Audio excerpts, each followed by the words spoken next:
Malaysia, ketemu lagi dengan Vika di Obsesi, obrolan seputar vokasi. Ya, dan seperti biasa di Obsesi kita ini kita akan ngebahas tentang seluk-beluk seputar dunia vokasi. Dan kali ini sudah memasuki episode yang keempat ya, dan spesial di episode keempat ini mungkin di sini ada agak spesial ya penampilan Vika karena di sini bertepatan dengan Hari Sumpah Pemuda 28 Oktober 2022. Oke. Ya, dan Vokanesia kali ini sudah hadir narasumber kita spesial. Ada 2 orang narasumber yang telah hadir di sini. Langsung aja kita sapa. Ini yang pertama, lady first dulu ya. Halo Ibu Syiani Okmi Sakti SDS MSN, ya, betul? Betul sekali. Oke, agak susah ya. Ini saya manggilnya apa nih? Biasa itu saya dipanggil Bu Sani. Ibu Sani. Aja. Jadi E-nya dihilangkan saja. Oh gitu, soalnya ditulisan kan Syiani iya, gitu ya. bener. Jadi Ibu Sani gitu ya. Iya. Ibu Sani Okmi Sakti iya. SDS MSN dari Universitas Negeri Padang. Iya. Ini mengikuti kegiatan di balai, mengambil kelas animasi ya Bu ya? Animasi. Oke, ya sebelum salam kenal dulu ya Bu. Iya. Dan juga mungkin salam kenal dulu dengan Vokanesia yang saat ini Ya, menyaksikan. Oke. Dan berikutnya masih ada satu narasumber lagi yang sudah hadir bersama kita. Beliau adalah Bapak Budi Wono SOS MSN. Halo Pak Budi. Halo juga Mbak Vika. Halo, ketemu lagi. Iya. Oke, beliau dari STSRD Visi Indonesia Yogyakarta. Betul Pak ya. Betul. Dan di balai mengikuti kelas DKV. ya. Desain komunikasi visual. Desain komunikasi visual ini Vika harus hati-hati ngomongnya, takut nanti salah gitu. Gimana, apa kabar nih Bapak Ibu semuanya? Alhamdulillah, baik. Alhamdulillah. Baik. Baik ya. Baik, walaupun agak sedikit kurang fit ya. Ah gitu. Padahal ini sudah hari yang keberapa ya? Seminggu lebih ya. Udah Lebih Ya, lah Pak, ya, seminggu lebih ya. Tapi mulai ini ya, mulai drop. Aduh. Tapi ini udah lumayan. Lumayan, baik alhamdulillah. ya. Tetap semangat selalu pokoknya Ibu ya. Oke, ya, dan sebelum kita ngobrol-ngobrol ini Vokanesia, bahwa pada hari ini nanti obrolan kita yaitu mengambil tema sinergi balai dan perguruan tinggi untuk vokasi, gitu Bu Sani, Pak Budi ya. Oke. Dan tadi sudah disampaikan bahwa keadaannya Pak Budi kayak fit banget nih. Siap.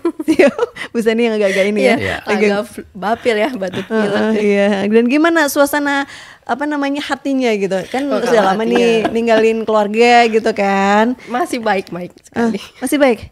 Nggak kangen gitu? Agak rindu rumah. Rindu anak-anak ini. Masih agak loh tahapnya, jadi bisa dong agak lama lagi gitu. Karena emang masih lama lagi. Masih lama lagi ya. Kalau dibawa merindu itu susah nanti. Pak Budi kayaknya asik aja nih kalau Pak Budi. Santai deh. Karena saya Jogja aja, jadi santai aja. Gitu ya. Tapi di Jogja tepat posisi di sini juga atau? Enggak, saya enggak nginep di asrama, enggak, saya pulang. Pantesan. Iya, adem makanya aja, bawaannya semangat terus senang ya. aja gitu ya. Oke, dan ini kalau boleh tahu nih Bu Sani, Pak Budi, ini saya ke Bu Sani dulu ya, Pak Budi ya. Oke, Ibu Syiani, ini kita langsung aja ke pertanyaan aja ya Pak Budi, Bu Syiani ya. Dan yang pertama ke Bu Syiani dulu. Ibu, kesan pesan nih, Ibu pertama kali memasuki BPMPV Seni dan Budaya ini gimana Bu? Pertama kali nyampe di sini ya. Iya. Itu semangat sekali yang pertama. Terus suasananya yang di sini yang bikin kayak seperti flashback aku zaman kuliah gitu. Kayaknya aku kuliah lagi. Dulu kuliah di mana? Dulu aku kuliah di UNPS ya. Oh, Cuman suasana ini bikin serasa lagi kuliah lagi loh gitu. Gitu ya. Semangatnya pengennya. Ya udah deh. Terus dengan lingkungan di sini sendiri, mesti dengan dari pegawainya mungkin atau dari pas awal masuk nih dari security. Nah, Yang itu mungkin ada kesan-kesan yang gimana? Pas nyampe di sini tuh kalau suasana ya pasti beda ya di Padang waktu di sini tuh. Kalau untuk orang-orang sini ramah-ramah banget ya. Gitu ya. Karena mungkin kultur dan segala macam memang kerasa kayak santun banget gitu ya, beda yang dari Padang gitu. Terus kalau apalagi ya suasana di sini yang nuansa ya, kalau nuansa itu sejuk banget, beda banget. Yang di Padang kan agak tropis ya, karena di pinggir pantai itu suasana panas. Mungkin ini juga pancaroba saya menyesuaikan ya dari daerah panas, terus di sini agak sejuk gitu kan. Jadi gimana ya nuansanya itu bikin adem, terus lagi belajar gitu. Semangat aja nyaman gitu ya, nyaman di sini aja ya, pokoknya. Oke, ya. Oke, kalau Pak Budi sendiri gimana Pak Budi? Mungkin di kesini udah berapa kali? Udah berkali-kali. Udah berkali-kali. Tapi boleh dong tahu kesan pesan pertama kesini gitu. Baik, sebenarnya saya kan tadi disebutkan nama saya Budi, cuman ini nama pasaran banget ya. Oh, terus saya manggilnya apa dong? Biar lebih ini. Saya biasanya menambahkan Budi, di belakangnya ada Ceceline. Ceceline. Yang kalau dibaca dalam bahasa Inggris sisi lain. Oh, sisi lain. Other side. Other side. Ya. Itu bahasa de cafe sekali ya Pak ya. Ya, betul. Teman-teman bisa browsing saya, googling saya, tapi jangan ketik nama asli. Budiwan akan muncul. Jadi saya manggilnya apa dong? Budi Jadi sisi lain enggak apa-apa. Pak Budi sisi lain. Oh, Oke. Itu sisi lain Budi apa? sisi lain. Sisi lain, Pak. Ya. Sisi lain. Sisi lain. Ceceline ya. Kalau di Google ketik sisi Budi lain. Ceceline, banyak sisi lain. Baik, saya mengenal ini sejak dulu masih PPPG Kesenian. Berarti udah lama dong tahun ya. 90-an mungkin ya, tahun 90-an. Sebelum berubah jadi P4TK, kemudian sekarang jadi BBPB MPV gitu ya. Karena kebetulan meskipun saya bukan asli Jogja juga, tapi 94 saya sudah ke sini. Kemudian pernah juga sih gantiin ngajar di, masih ada Poliseni DKV di pojok sana. Ya jadi nggak asing lagi lah dengan lingkungan sini. Ya, dulu sebelumnya Pak Budi dari mana Pak Budi? Pak Budi sisi lain gitu, dari mana? Dari mana kok nggak asli Jogja? Saya dari daerah Purbalingga, Banyumas. Berarti udah lama dong ya tahu sini. Udah cukup dari lama. PPPG Kesenian. Terus jadi dosen sendiri Pak Budi udah berapa lama ini? Saya sejak tahun 2000-an ya. 2000-an? 2000-an. Ya, ngajar. Sebenarnya saya DKV itu merangkak dari D1 ya. Jadi saya ke Jogja tahun 94 itu kursus LPK desain grafis itu 1 tahun. Lalu 96 ada Akademi Desain Visi ADVI berdiri dan saya mahasiswa pertama. Lalu saya melipir lewat ilmu komunikasi biar bisa S2 di DKV ISI. Gitu ya. Berarti udah lumayan lama juga ya. Luar biasa. Kalau Bu Sani sendiri sudah berapa lama Ibu jadi dosen? Kalau dari dosen itu saya tuh pertama kali itu masih di S1 ya waktu itu. Bukan, baru tamat selesai S1. Udah. Terus langsung ada permintaan waktu saat itu akhir 2012. Terus ada permintaan ngajuin lamaran jadi dosen pertama kali karena itu pertama sekali itu masih belia banget ya rasanya waktu itu ya. Jadi bergodain sama mahasiswanya gitu ya. 2012 kesini berapa tahun ya Pak ya? Terus 2003 terus baru mulai kuliah S2 lagi studi S2 itu udah belajar juga ya di dosen kan. Ngajar yang mahasiswa itu hampir umurnya sepantaran lah gitu. Jadi banyak digodain sama ini ya. Bukan masalah digodain Pak, cuman berinteraksi. Oh iya iya benar-benar. Kita udah masuk kelas kan sama ini ya. oke. Dosennya apa teman kita ya.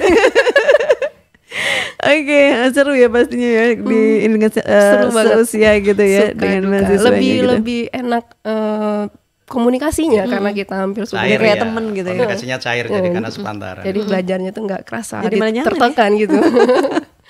Oke, nah ini sebagai pendidik maupun orang yang bisa dikatakan expert di salah satu bidang vokasi gitu ya. Seseru apa sih dunia vokasi ini menurut Bu Sani, Pak Budi gitu? Dari siapa dulu nih? Pak Budi dulu. Kok jadi lempar-lemparan? Ya, yang senior dulu gitu. Gimana Pak Budi, seseru apa keseruannya gitu? Baik, jadi kalau di media online, media sosial, saya jarang ngaku dosen. Saya lebih ngaku sebagai seorang praktisi. Gitu ya. Jadi bukan apa-apa. Takutnya dosen itu bisanya cuma ngomong aja di depan kelas. Mana karyanya? Nah, saya pengen buktikan itu.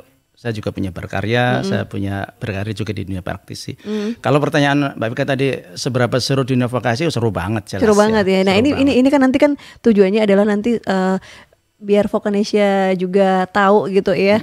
Jadi mereka mungkin selama ini ragu untuk memilih jurusan gitu di bidang vokasi. Nah ini kan mungkin bisa jadi salah satu pilihan mereka gitu. Mungkin bisa diceritakan Pak Budi. Biar pada ini ya Vokanesia pada tahu semua gitu. Oke, buat rekan-rekan vokanis ya, jadi jangan minder ya, don't worry, apalagi di era digital seperti sekarang, disiplin ilmu seperti animasi, DKV ini masih sangat prospektif banget, gitu menjanjikan banget ya. Apalagi di era digital seperti sekarang, baik itu kita mau ngantor atau kerja di orang maupun jadi freelancer atau bahkan jadi konten kreator itu sangat mungkin bisa banget. Apalagi di bidang yang ini ya, betul. Yang saat ini diambil Pak Budi sama Bu Sani ya, apa tadi DKV sama animasi. Yang ada mungkin ada lagi yang mungkin bisa apa ya, biar menarik atau dari Vokanesia semua juga tertarik dan mengerti gitu loh. Kalau mungkin selama ini mereka tuh masih ragu karena mereka nggak ngerti kan. Nah mungkin bisa disampaikan gitu ke Vokanesia.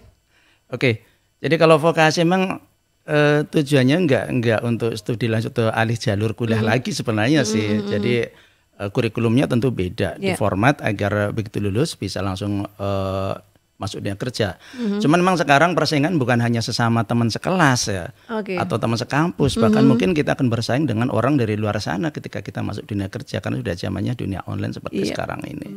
Sehingga tidak hanya masalah skill saja tapi juga keberanian mental untuk bersaing di belantara hutan yang semakin luas di mana ya. Jadi kalau Friedman bilang the world is flat, sekarang dunia sudah datar ini. Ya, apa yang terjadi hari ini kita bisa ngelihat live di benua yang lain langsung juga. Gitu ya. Oke. Dan dari Bu Sani sendiri gimana Bu? Jadinya apa namanya? Selama ini keseruannya gitu. Karena bidang keilmuan itu kita ini memang beda dengan yang lain ya, karena terjun kita itu lebih banyak prakteknya daripada teori di kelas gitu kan. Kita terjun langsung dengan mahasiswa, interaksinya beda karena kita mungkin nggak hanya di kelas ya, kita juga di luar. Lebih banyak keluar gitu ya. Jadi sebenarnya menimbulkan semangat sama mahasiswa ini buat rajin ngulik gitu, rajin berkarya, rajin bikin portofolio gitu. Salah satunya buat terjun ke dunia industri kan, kita langsung magang semester 5 kita juga langsung magang ke industri. Jadi bagaimana memupuk semangat mahasiswa dengan kita supaya lebih rajin, giat mengulik skillnya gitu. Jadi tantangan dan juga bagaimana tujuan kita itu bisa sinkron dengan mahasiswa buat sama-sama merangkul dia buat maju gitu. Bisa berkembang gitu. Bisa berkembang dan juga bisa enjoy bisa enjoy dengan itu. Jadi dia nggak merasa datang ke kampus tuh kuliah bukan kuliah seperti itu, yang tapi fokus dengan jadi dia tuh semangat buat ke kampus. Kita lagi ada project ini nih, seperti ini ya. Itu ya, jadi itu ya yang menarik ya, menariknya gitu. Jadi nggak bosen kuliahnya. Ya, itu tadi Vokanesia paling nggak sudah ada gambaran ya, bahwa kuliah itu nggak nggak ngebosenin dan nggak kayak gimana ya, nggak menyeramkan itu bayangan itu. Karena kan bayangan mahasiswa itu kuliah ketemu dosen ini lagi, mata kuliahnya gitu kan, udah pusing kuliah ya. Iya. Oke, dan ternyata emang asik banget ya, dan nanti bisa dicoba. Nah, ini jurusan ada DKV dan juga animasi ya. Pak Budi, Bu Sani. Oke, terkait dengan saat ini kita pindah dulu ya, terkait dengan kegiatan yang Pak Budi dan juga Bu Sani ikuti di balai. Ini sebelumnya apakah emang sudah sering gitu ikuti kegiatan peningkatan kompetensi dosen yang saat ini sedang berlangsung atau diadakan oleh BBPPMPV Seni Budaya ini? Silakan. Saya dulu, Bu Sani, gantian ya. Oke. Kalau jujur, kalau untuk saya sendiri ini pertama kali buat pelatihan atau gimana nyebut diklat ya. Kalau palingan cuman kalau ujian kompetensi itu belum, cuman kalau misalnya pelatihan cuman 2 hari 3 hari itu juga pernah juga.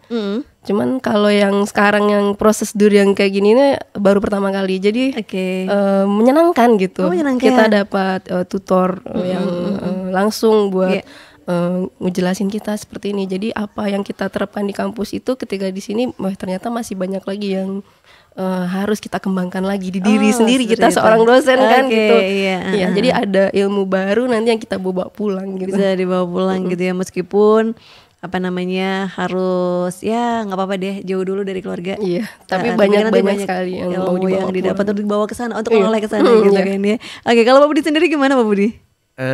Baik, terima kasih. Kalau pelatihan sih ya karena saya ada dosen udah cukup lama ya, beberapa kali. Cuman gini, DKV atau animasi pun saya pikir juga sama. Ini kan applied art ya, dan ini harus selalu update karena kaitannya dengan teknologi. Jadi kalau prinsip saya bukan berarti saya merendahkan dosen-dosen dari Fakultas Ilmu Eksak ya. Tapi kalau namanya ngajarin perkalian 4x4 dari dulu hasilnya juga 16. Bukan hanya karena sekarang udah zaman digital, tapi kita harus selalu update.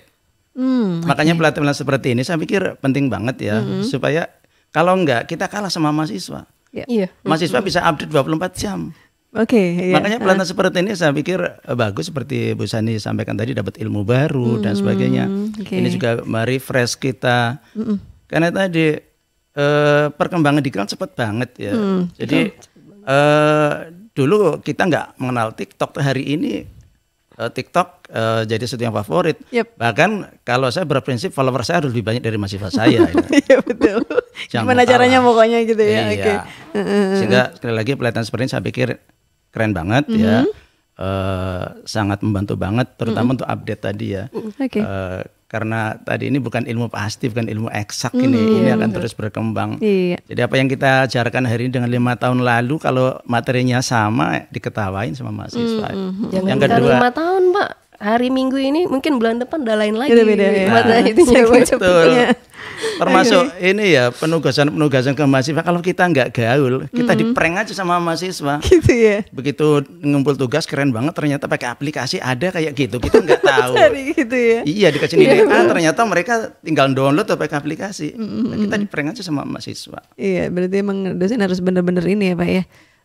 Harus cepat gitu ya, gerak cepat, jangan sampai kalah sama mahasiswanya gitu. Betul, ya. Oke, dia luar biasa sekali. Dan ini pasti Vokanisa juga pengen tahu ya.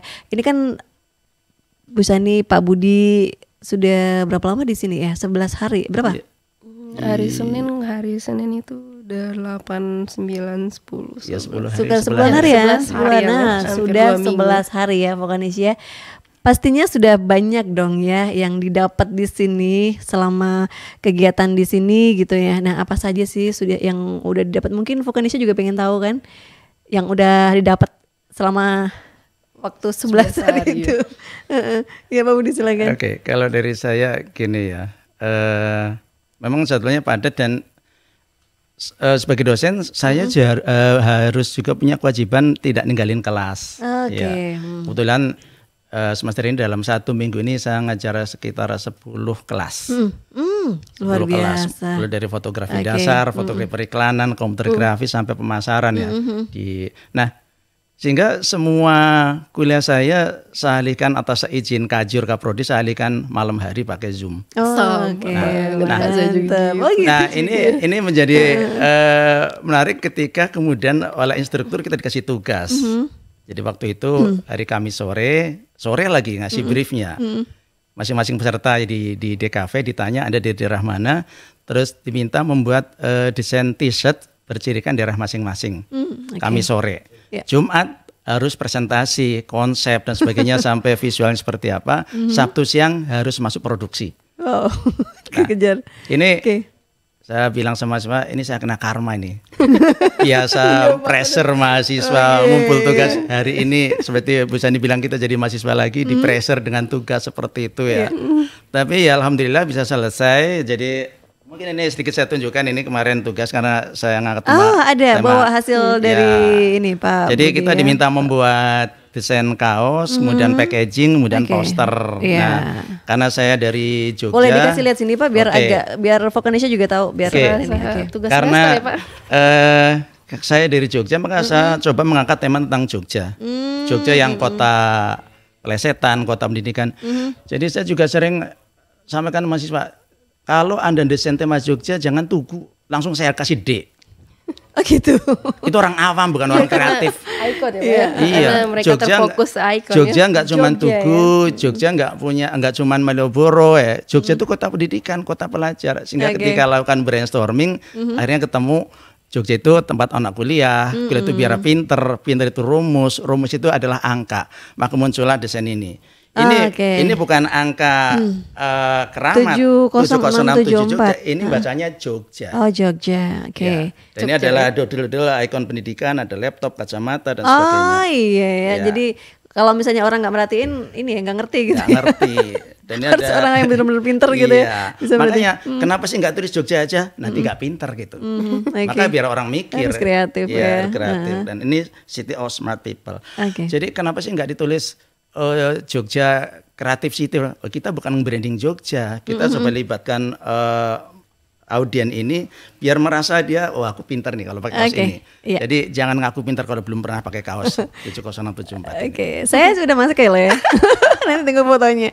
Kalau Bu Sani sendiri gimana Bu? Kalau saya sendiri lain lagi tantangannya. Kalau misalnya kita project animasi itu kan bikin short movie ya. Animasi 3D dengan durasi 3 menit gitu kan. Tapi kerjanya kita cuma dalam jangka waktu kurang lebih berapa ya 10 hari. Yang biasa project itu kita lakukan 1 semester gitu. Gitu. Jadi kita kerjanya teman-teman juga pada nanya kan, terus gimana ini project biasa kita kerjain sama mahasiswa 1 semester kita kerjain 12 hari. Nah itu bedanya kita dengan mahasiswa gitu kan, harus bisa gitu. Harus jangan sampai kalah sama mahasiswa karena gitu kita udah punya teknik-teknik yang diajarkan di sini secara cepat itu kan gimana. Iya, mantap luar biasa sekali ya. Dan ya kan Pak ya, ini itu harus beda kita kan. Nah, di antara materi-materi pastinya banyak dong ya materi-materi yang dikasih gitu kan, yang didapat di sini. Nah, yang paling berkesan itu apa itu?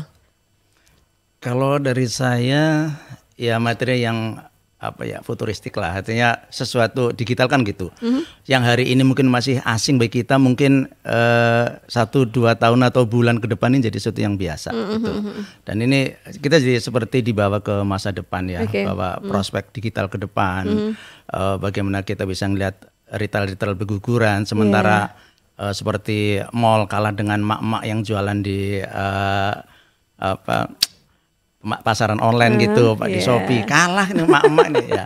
Hal-hal seperti ini dulu orang nggak kepikiran bahwa mak-mak bisa menghancurkan Ramayana, Matahari Mall, tapi hari ini bisa seperti itu. Bisa jadi materi-materi seperti itu saya pikir penting ya. Nanti akan kita tularkan apalagi ke mahasiswa yang umurnya mungkin lebih panjang dari kita, prospeknya lebih jauh, ya, mereka harus mengenal hal seperti itu. Kalau Bu Sani sendiri yang paling berkesan banget itu dari materi-materi yang udah didapat yang apa nih? Tetap mengulik salah satu software yang sering digunakan mahasiswa itu kan kita banyak software yang kita gunakan buat bikin animasi 3D itu. Mulai dari Maya, 3D Blender dan lain-lainnya itu. Tapi di dalam yang saya dapat yang fresh itu ternyata dalam satu software itu kan memang banyak kelebihan dan kekurangan.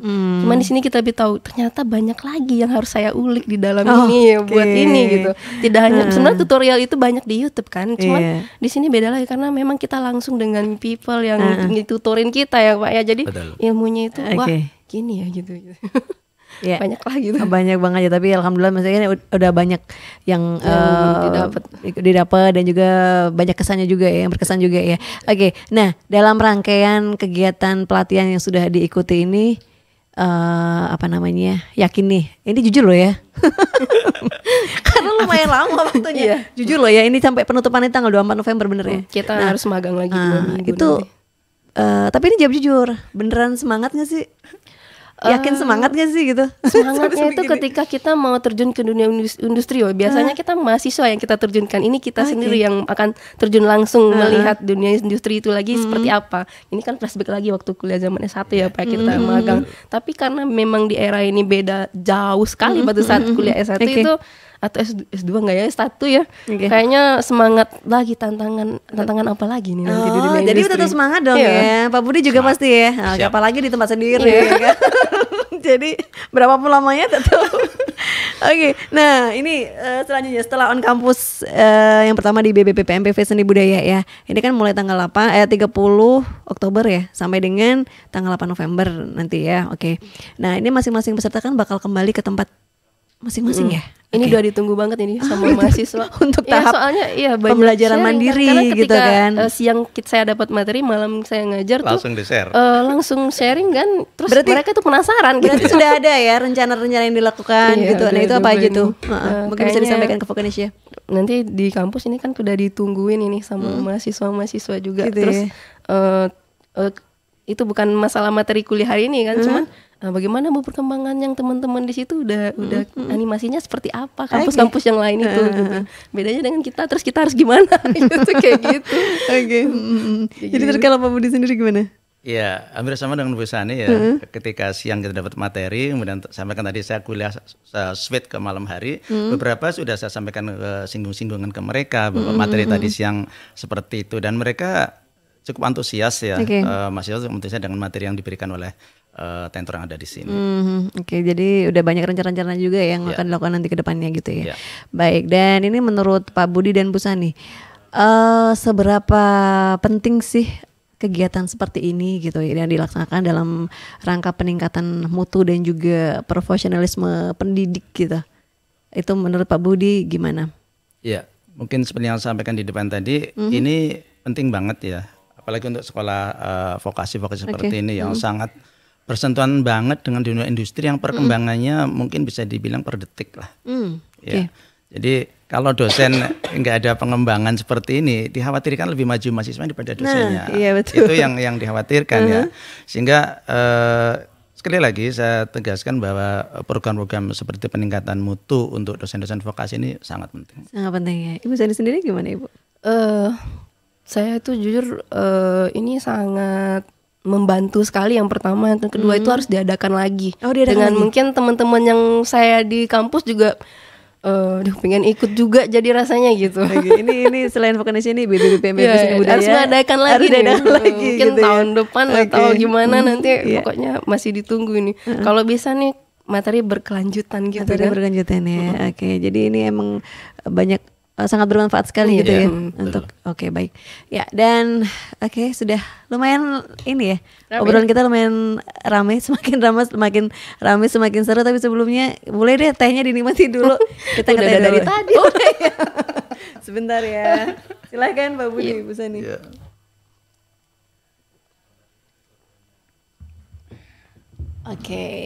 Iya. Ya, Vokanisya itu tadi kita udah ngobrol bareng bersama Pak Budi sisi lain dan juga Ibu Sani, beliau narasumber kita episode kali ini ya. Tadi udah banyak banget obrolan kita gitu ya, dan seru banget. Nah, ini kalau boleh tahu nih harapan dari Pak Budi dan juga Bu Sani gitu ya untuk kegiatan pelatihan peningkatan dalam rangka mutu dan profesionalisme pendidik ke depannya itu seperti apa? Ya, baik. Apapun itu semua kegiatan pasti ada plus minusnya ya. Ya, ada kelebihan dan kurangnya. Demikian juga acara-acara di kelas seperti ini. Kalau saya diizin untuk memberikan masukan, mungkin karena kita sekolah vokasi, materi lebih praktis itu dibanyain ya. Ya. Selain memang wacana ini penting juga, tapi kalau kita dalam koridornya sekolah vokasi ya, meskipun untuk dosen supaya bisa ditularkan ke mahasiswa, mungkin materi yang sifatnya praktek dan up to date ini kalau bisa porsinya lebih dibanyakin dibanding yang teori atau wacana. Meskipun wacana penting apalagi kita sebagai dosen itu ya. Tapi karena koridor kita adalah vokasi, kalau saran saya tadi yang praktek-prakteknya durasinya atau porsinya lebih dibanyakin. Baik. Dan kalau Bu Sani gimana Ibu? Kalau saya sih pengen itu tambah lagi pematerinya yang kan kita punya pemateri beberapa gitu. Terus pengen lagi ditambah lagi buat pemateri yang memang langsung dari industri yang lain. Iya. Jadi selama ini mungkin udah ada materinya kurang atau gimana? Bukan kurang, cuman maksudnya kita butuh sharing dengan industri-industri yang pemilik industri-industri yang ada di luar, karena kita kan saya kan dari luar gitu, jadi pengen melihat lagi, karena kan kita nggak mungkin langsung komunikasi dengan orang industri itu, biasanya ngirim kan cuma lihat hubungi komunikasi aja, jadi pengen ketemu, pengen sharing lagi gitu. Kemarin ada satu kan yang dari Kudus ya, yang dari Amateur Labs itu, yang dari Rastrum, pengen lagi yang datengin lagi gitu materinya gitu, yang dari industri gitu, yang sharing lagi. Kira-kira perkembangan animasi di dunia industri seperti apa gitu. Apalagi zaman sekarang ini ya, semakin cepat ya ini jadi kita gitu. Buat ngasih masukan ke mahasiswa itu, animasi sekarang udah sampai di sini loh perkembangannya. Jadi kalian ini harus bisa motivasi lagi biar Bika ketika terjun ke industri itu nggak kaget. Ya, jadi itu dia harapan dari Pak Budi dan juga Bu Sani ya. Dan Vokanisya ternyata asik banget loh ya. Kalau mungkin selama ini kita bayangan kita ngobrol dengan dosen, Pak dosen, Bu dosen gitu, mungkin bayangan kita agak serem, horor, tapi ternyata asik loh, beneran deh. Dan ini makasih banget Pak Budi Sisil, Bu Sani ini sudah meluangkan waktunya dari kesibukannya yang selama ini. Ini pasti sibuk banget kan ya? Iya, lagi garap tugas saya tinggal ini. Itu kan, lagi ngerjain tugas loh ditinggal. Demi apa? Demi Vokanesia pastinya ya. Oke, ya dan ini sekali lagi kita terima kasih banget Pak Budi Sisil, Bu Sani yang sudah berkenan hadir ke sini ya untuk bertemu, untuk sharing bersama dengan Vokanesia yang saat ini menyaksikan. Dan Vokanesia itu tadi obrolan kita bersama dengan Pak Budi Sisil dan juga Ibu Sani ya, dan tema kita hari ini adalah sinergi balai dan perguruan tinggi untuk vokasi pada obsesi episode keempat. Oke, saya Vika, terima kasih atas perhatian Anda semuanya. Kita pamit ya Pak Budi, Bu Sisil. Oke, dan jangan lupa like, komen, dan subscribe. Oke, Ibu nanti Bapak ini ya dibantu mahasiswanya, teman-temannya untuk nge-like kita. Siap. Oke, dan kita pamit sampai ketemu di episode berikutnya dan salam Vokanesia.